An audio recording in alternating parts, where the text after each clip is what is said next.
আসসালামু আলাইকুম ওয়া রাহমাতুল্লাহি ওয়া বারাকাতুহু।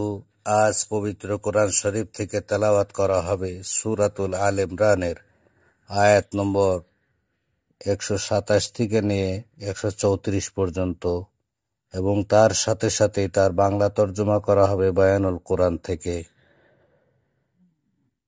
আল্লাহুম্মা সাল্লি আলা মুহাম্মাদিন ওয়া আলা আলি মুহাম্মাদিন কামা সাল্লাইতা আলা ইব্রাহিম وعلى آل إبراهيم إنك حميد مجيد اللهم بارك على محمد وعلى آل محمد كما باركت على إبراهيم وعلى آل إبراهيم إنك حميد مجيد أعوذ بالله من الشيطان الرجيم بسم الله الرحمن الرحيم وما جعله الله إلا بشرى لكم ولتطمئن قلوبكم به وما النصر إلا من عند الله العزيز الحكيم ليقطع طرفا من الذين كفروا أو يكبتهم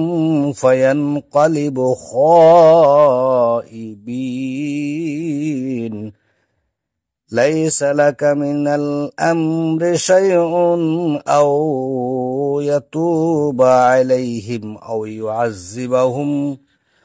أو يعذبهم فإنهم ظالمون ولله ما في السماوات وما في الأرض يغفر لمن يشاء ويعذب من يشاء والله غفور رحيم يا أيها الذين آمنوا لا تأكلوا الربا أضعافا مضاعفة واتقوا الله لعلكم تفلحون واتقوا النار التي أعدت للكافرين وأطيعوا الله والرسول لعلكم ترحمون وسارعوا إلى مغفرة من ربكم وجنة عرضها السماوات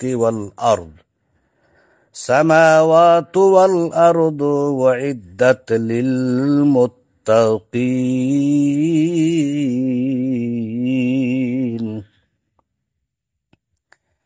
আর আল্লাহ এই সাহায্য শুধু এই জন্যই করেছেন যেন তোমাদের জন্যে সুসংবাদ হয় এবং যেন তোমাদের অন্তরে শান্তি আসে।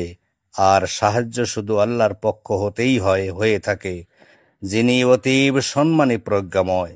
যারা অবিশ্বাসী হয়েছে তিনি এরূপে তাদের একাংশকে কর্তৃত্ব করেন অথবা তাদেরকে লাঞ্ছিত করেন, যাতে তারা অকৃতকার্যতা সহকারে ফিরে যায় যুদ্ধের ময়দানে হইতে। এই কার্যে তোমার কোনোই কৃতিত্ব নেই যে তিনি তাদেরকে ক্ষমা করেন অথবা শাস্তি প্রদান করেন, পরন্তু নিশ্চয়ই তারা অত্যাচারী।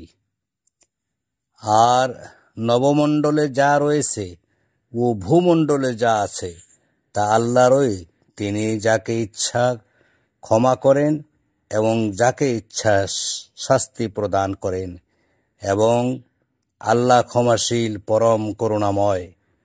হে বিশ্বাসী স্থাপনকারীগণ, তোমরা দ্বিগুণের উপর দ্বিগুণ সুদ চক্রবৃদ্ধি হারে ভক্ষণ করো না এবং আল্লাহকে ভয় করো যেন তোমরা সুফল প্রাপ্ত হও।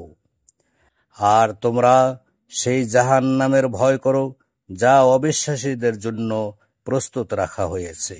আর আল্লাহ ও রাসূলের আনুগত্য স্বীকার করো যেন তোমরা করুণা প্রাপ্ত হও। তোমরা স্বীয় প্রতিপালকের ক্ষমা ও জান্নাতের দিকে ধাবিত হও, যার প্রসারতা ও বিস্তৃতি নবমণ্ডল ও ভূমণ্ডল সদৃশ্য। ওটা আল্লাহ ভীরুদের জন্য নির্মিত হয়েছে। আসসালামু আলাইকুম ওয়া রাহমাতুল্লাহ।